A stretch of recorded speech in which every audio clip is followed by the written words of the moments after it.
जो ये जान लेने के बाद कि वे सीधी राह पर नहीं थे, अपने सोचने का ढंग बदल देते हैं, सुधर जाते हैं।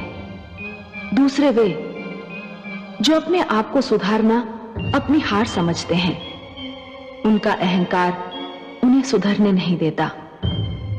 उनके सोचने समझने की शक्ति झूठे अहंकार के बोझ तले पिसकर रह जाती है। गुरु शुक्राचार्य ने अपनी आंखों से देखा कि उनके दोनों पुत्र षंड और अमर्क मारे गए, और फिर प्रहलाद ने श्री विष्णु भगवान की सहायता से उन्हें पुनर्जीवित कर दिया। मगर उनका अहंकार इस हार को स्वीकार करने से इनकार कर रहा है।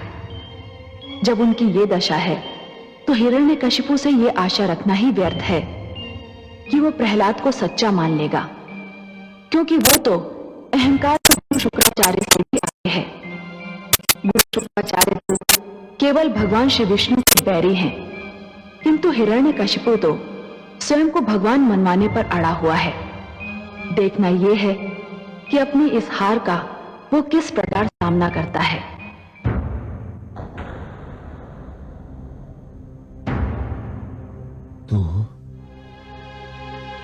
तू अभी भी जीवित है? हाँ पिताश्री, भगवान विष्णु की कृपा से मैं बच गया।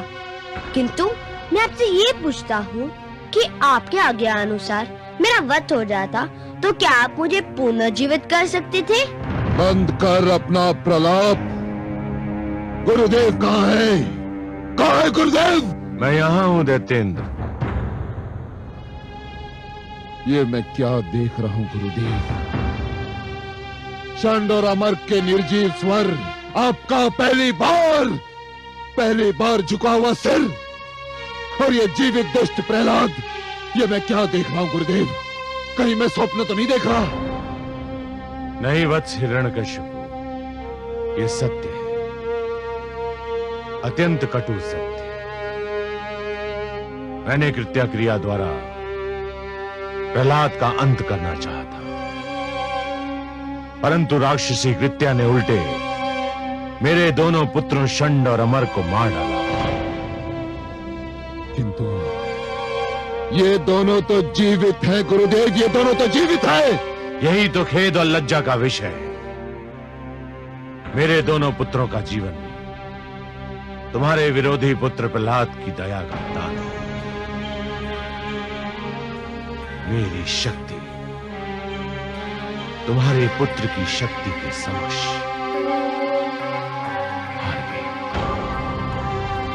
मैंने आज तक कभी हार नहीं मानी, किंतु आज मैं अपनी हार स्वीकार करता हूं। नहीं गुरुदेव, नहीं।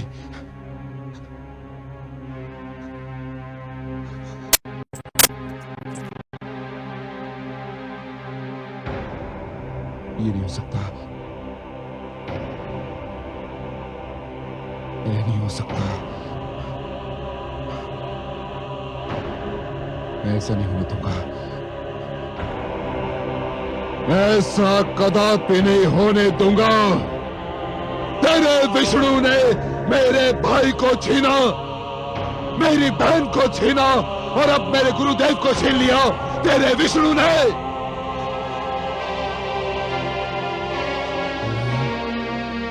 अब तक केवल इसलिए बचता रहा क्योंकि मैंने तेरे वध का कार्यभार दूसरों को सौंपा,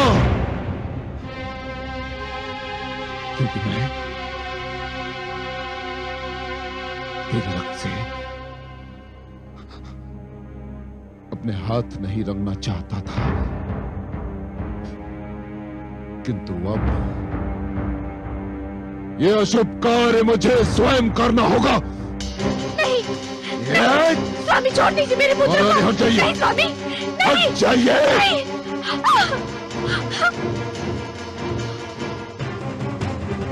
अब कोई नहीं आ सकता तेरे बीच। अब ये संसार देखेगा कि एक पिता अपने पुत्र का वध कैसे करता है।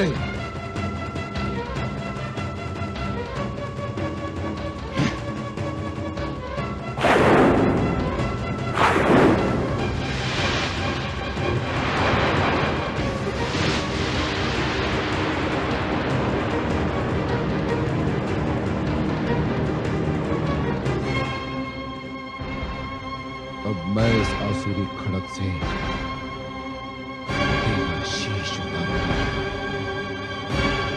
सारे संसार में घुमा जाएगा तेरा शीश, ताकि संसार में जो भी विष्णु भक्त बचा है तेरा कटा हुआ शीश देखकर विष्णु का नाम भूल जाएगा। मैं यहां बैठे सबको चेतावनी देता हूं कि कोई मेरे और इस दुष्ट के बीच आने का साहस न करे। हे आदरणीय पिताश्री, मेरे और आपके बीच तो कोई बहुत पहले से आरंभी से उपस्थित है।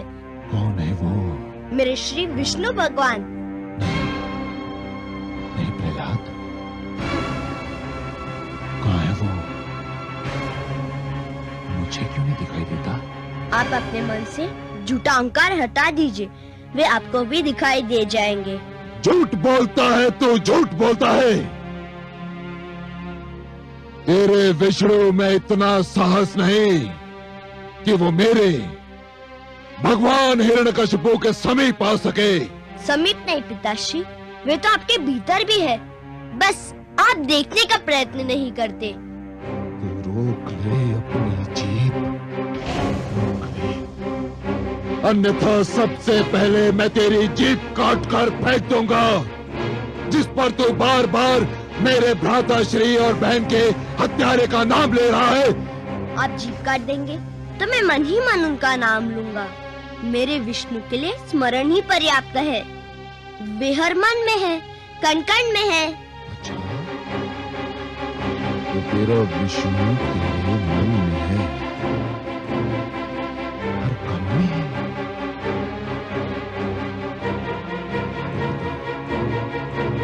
तेरा विष्णु स्लोस्तंभ में है?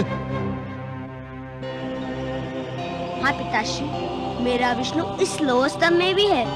सैनिकों, इस लोह स्तंभ को अग्नि से तपाओ, इसे अंगारे की भांति लाल बनाओ।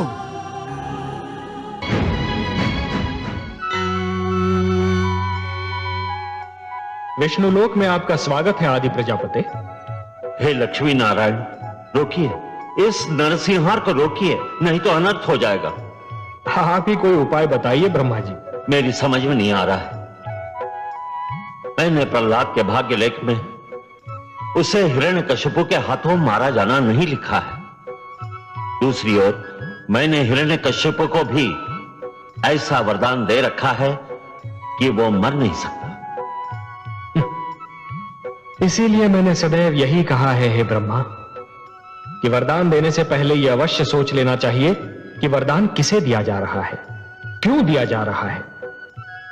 जिसे यह वरदान दिया जा रहा है वो व्यक्ति इस वरदान का पात्र है भी या नहीं, और यदि है भी तो क्या वो उस वरदान का उचित उपयोग करेगा या नहीं। वो उस वरदान को आत्म सुख का उपहार मानेगा या दूसरों को दुख देने का शस्त्र। हे ब्रह्मा, जिस प्रकार शिशु के हाथ में खड्ग थमा देना अनदेखे संकट को निमंत्रण देना है, उसी प्रकार एक दुष्चरित्र व्यक्ति को वरदान दे देना अपने लिए और सृष्टि के लिए घातक घटनाओं को निमंत्रण देना है। आप सत्य कहते हैं, पर धनुष से बाण निकल चुका है। वरदान तो मैं दे चुका हूं, अब क्या हो सकता है। आपको कुछ तो करना ही होगा।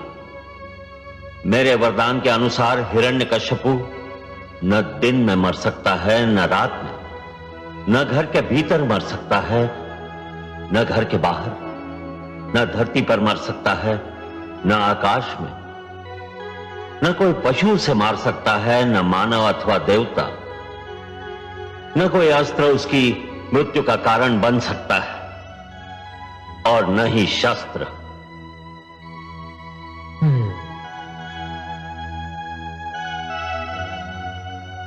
बहुत जटिल समस्या है ब्रह्मा जी। मुझे आपके वरदान का मान भी रखना है और पुत्र प्रहलाद की रक्षा भी करनी है। आप सत्य कह रहे हैं, मुझे कुछ तो करना ही होगा।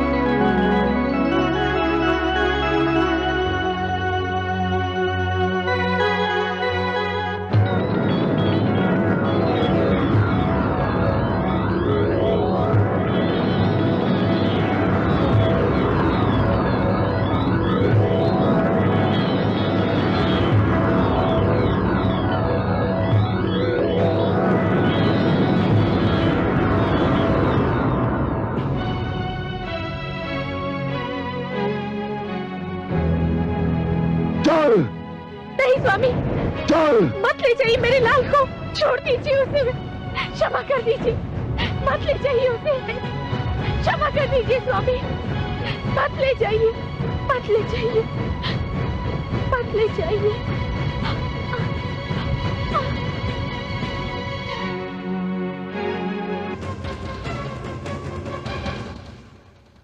हाँ पुत्र, क्या कहा था तुमने? इस लो स्तंभ में तेरा विष्णु है। यदि इस लो स्तंभ में तेरा विष्णु है तो जा गले लग इसके, जा।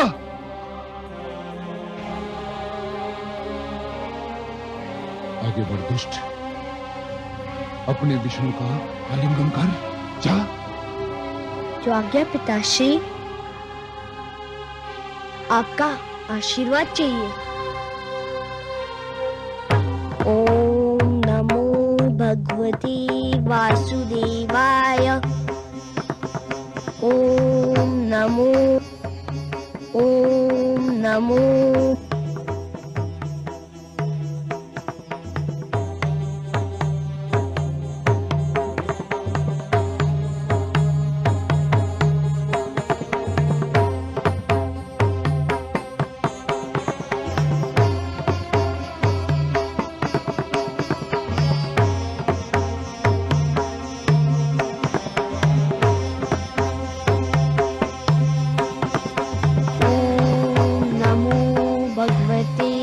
वासुदेवाय। ओम नमो भगवते वासुदेवाय। ओम नमो भगवते वासुदेवाय। ओम नमो भगवते वासुदेवाय।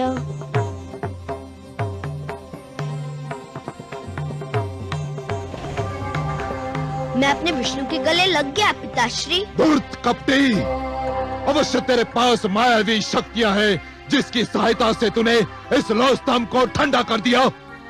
सैनिकों, बांध दो इसे इसी खंबे से। आज मैं इसके प्राण लेकर ही दम लूंगा। बांध दो इसे।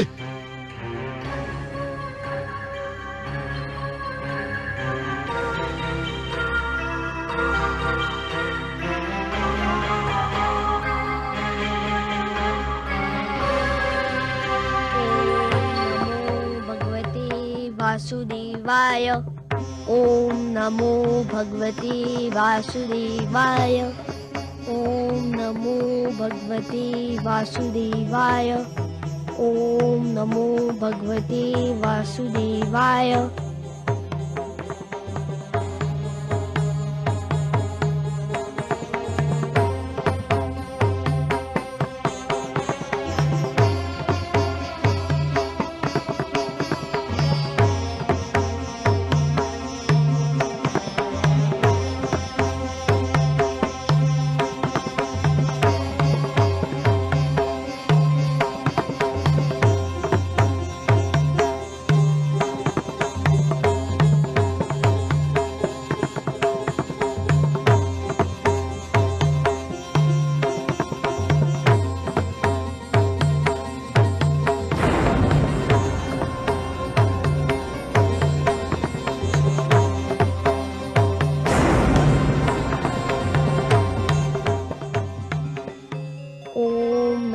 भगवते वासुदेवाय।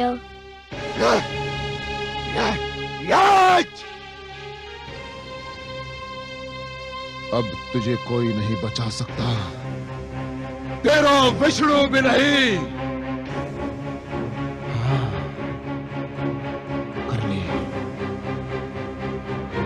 कर ले अपने विष्णु का मन भर के स्मरण कर ले। यदि तेरे कथनानुसार इस स्तंभ में विष्णु है तो देख कि वो बाहर निकलकर तुझे दर्शन दे और तेरे वध का दृश्य भी देखे। तो जीवित नहीं बचेगा प्रहलाद, अब तू जीवित नहीं बचेगा।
तू?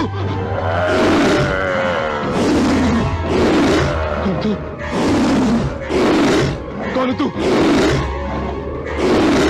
आगे बताना, आगे बताना तू।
छोड़ दे मुझे, छोड़ दे। कौन है तू? मैं तेरी मृत्यु हूं धूर्त, तेरा काल। नहीं, ये नहीं हो सकता। मैं नहीं मर सकता। मैं भगवान हिरण्यकशिपु हूं। मैं नहीं मर सकता। क्यों नहीं मर सकता दुष्ट? क्या तूने किसी माता के गर्भ से जन्म नहीं लिया है? ब्रह्मा जी ने मुझे वरदान दिया है। क्या वरदान दिया है? कि ना मैं दिन में मर सकता हूं, न रात्रि में। तो देख दुष्ट, इस समय न दिन है न रात्रि, ये संध्या काल की बेला है।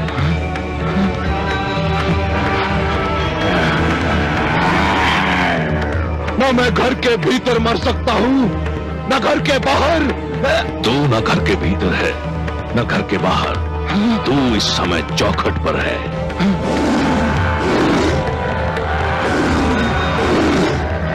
ब्रह्मा जी ने कहा था कि ना मैं धरती पर मर सकता हूं, आकाश में। ब्रह्मा ने सत्य कहा था। देख तू इस समय ना धरती पर है ना आकाश में, तू धरती और आकाश के मध्य मेरी गोद में है। और क्या कहा था भाग्य विधाता ने? उन्होंने कहा था कि ना मुझे पशु मार सकता है न मानव। मुझे ना कोई पशु मानेगा ना मानव। मैं आधा नर और आधा सिंह, मेरा नाम नरसिंह है। और क्या कहा था? उन्होंने कहा था कि मेरी मृत्यु अशस्त्र संभव है, मैं अस्त्र से। मेरे हाथों में ना कोई अस्त्र है ना शस्त्र। मैं अपने नखों से तेरा उदर चीर कर तेरा वध करने जा रहा हूं। अरे बचाओ, अरे बचाओ, कोई। तेरा अंत निकट आ चुका है मूर्ख। तू बच जाता तो एक ऐसी परंपरा का जन्म होता जो समस्त सृष्टि के लिए अनर्थकारी सिद्ध होती। पिता जन्मदाता है, यदि वही अपने पुत्र का वध करने लग जाए तो सृष्टि का क्या होगा? बचाओ।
महात्माओं और सत्य के पथ के पथिकों का जीवन संकट में डाल दिया था।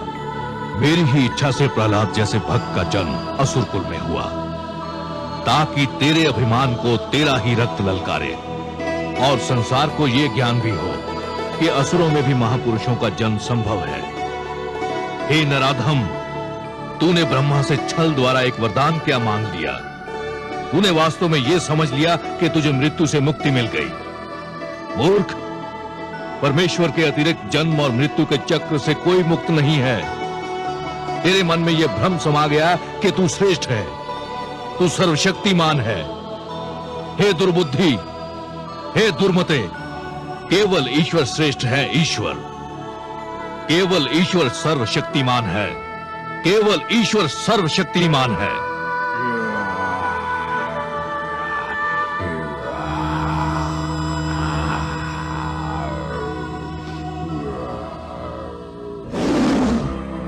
शांत हो जाइए हे विश्वेश्वर, शांत हो जाइए। नहीं, आज संसार को यह ज्ञात हो जाना चाहिए कि परमेश्वर की शक्ति को ललकारने वालों का क्या परिणाम होता है।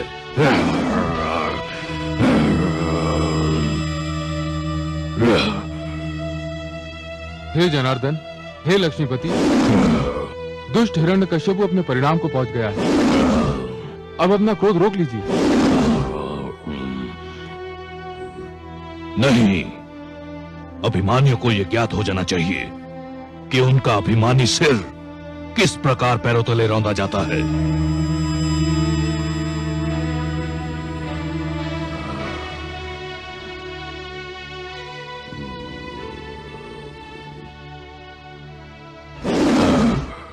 हे वासुदेव, आपने न्याय कर दिया है। हिरण्यकशिपु के शरीर के साथ उसका अभिमान भी ठंडा पड़ चुका है। अब अपने प्रकोप को समेट लीजिए, नहीं तो समस्त सृष्टि उसकी चपेट में आ जाएगी। इस पापी ने स्वयं को ईश्वर कहा था, स्वयं को सर्वशक्तिमान कहा था, मेरे भक्तों को कष्ट दिया था। देख ले, आज समस्त संसार देख ले कि स्वयं को ईश्वर कहने वाले, स्वयं को सर्वशक्तिमान मानने वाले किस प्रकार धूल में मिला दिए जाते हैं।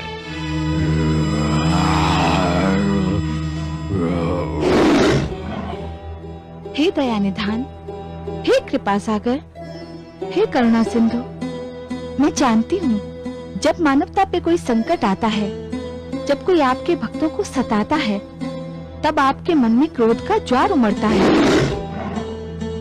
परंतु हे सर्वेश्वर, आपके भक्तों के शत्रु को आपने अपने हाथों से मारा है। अब तो आप शांत हो जाइए। कैसे शांत हो जाऊं? अधर्म को कैसे सहन कर लूं? अधर्म मेरे समक्ष मृत पड़ा है और अधर्म को तो मैं मृतक रूप में भी नहीं देख सकता।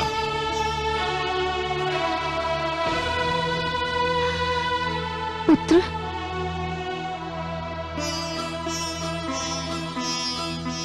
पुत्र, इनके क्रोध का कारण है तुम्हारा कष्ट। केवल तुम ही इनके क्रोध को शांत करा सकते हो। यदि इनका क्रोध शांत नहीं हुआ तो प्रलय आ जाएगी, सारी सृष्टि संकट में पड़ जाएगी। आओ पुत्र। ओम नमो भगवते वासुदेवाय। हे मेरे वासुदेव, मेरे विष्णु, मेरे मन में जन्म से आपकी जो छवि बसी है वह बड़ी सुंदर, बड़ी कोमल, बड़ी मनमोहक है। मैंने हर पल उसी छवि को पूजा है। हे जगदीश्वर, मुझे आपके स्वीकार रूप से डर लग रहा है। मैं जानता हूँ आपके क्रोध का कारण है मुझे दी जाने वाली यातनाएं, मुझे पहुँचाया जाने वाला कष्ट। उन यातनाओं और कष्ट का आपकी कृपा से अंत हो चुका है। हे वासुदेव, विश्वास कीजिए, मैंने आपसे अपने भाई अल्लाद और गुरुजन शंडर अमर के जीवन की भिक्षा अवश्य मांगी थी, परंतु पिताश्री के जीवन की भिक्षा कदापि नहीं मांगूंगा। वे आपके बैरी थे, आपने न्याय कर दिया। अब आप शांत हो जाइए और मुझे अपना वह मधुर रूप दिखा दीजिए जो मेरे मन में बसा हुआ है। हे वासुदेव, मेरी विनती सुन लीजिए, मेरी प्रार्थना स्वीकार कर लीजिए।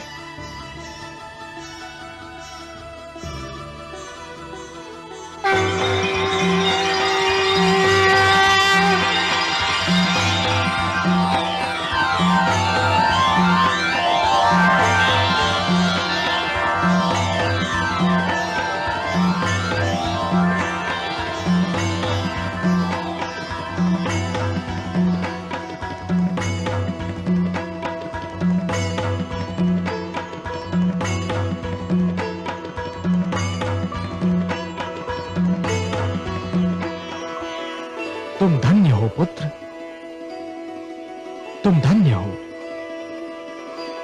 तुमने असुरों के बीच भक्ति की सुगंध फैलाई। तुमने दानवता के अंधकार में सत्य का दीप जलाया। तुमने असभ्यता की इस कीचड़ में सभ्यता का कमल खिलाया। तुमने इतनी छोटी आयु में मेरी राह में इतने सारे कष्ट सहे, परंतु अपने धैर्य का साथ नहीं छोड़ा। तुमने सबको यह दिखा दिया कि एक गुरु कैसा हो, शिष्य कैसा हो, शिक्षा कैसी हो। मैं तुमसे अत्यंत प्रसन्न हूं पुत्र प्रहलाद, अत्यंत प्रसन्न हूं। तुम मेरे परम भक्तों में गिने जाओगे। जब तक ये समस्त संसार रहेगा, कोई भी तुम्हारा नाम कदापि नहीं भूल पाएगा।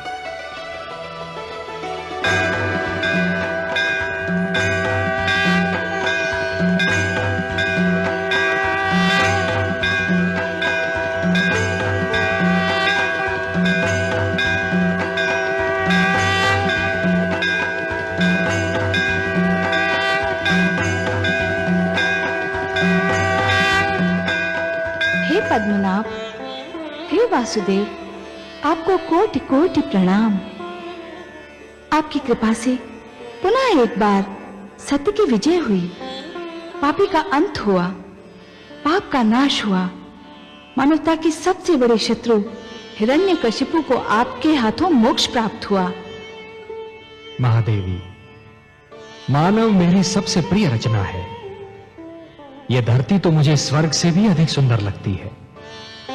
इसलिए जब भी कोई पापी धरती की सुंदरता को नष्ट करने का प्रयास करता है, जब भी कोई नराधम मानव को या मानवता को रौंदने का प्रयास करता है, तो मैं नृसिंह बनकर उसका वक्ष स्थल फाड़ देता हूं। मैं वराह बनकर उसका उदर चीर देता हूं, या फिर मैं मत्स्य बनकर उन दुराचारियों को जल समाधि दे देता हूं। आपकी इस कृपा के लिए मानव और धरती के साथ साथ मैं भी आपके आभारी हूं कमल नयन।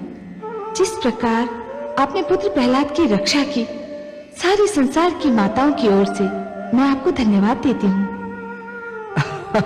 महादेवी, जिस प्रकार संतान को दूध पिलाने के लिए किसी माता को धन्यवाद नहीं दिया जाता, जिस प्रकार परिवार का पालन पोषण करने के लिए पिता को धन्यवाद नहीं दिया जाता, और जिस प्रकार फल देने के लिए वृक्ष को धन्यवाद नहीं दिया जाता, उसी प्रकार अपने भक्तों की रक्षा करने के लिए मेरा भी धन्यवाद देने की कोई आवश्यकता नहीं है महादेवी।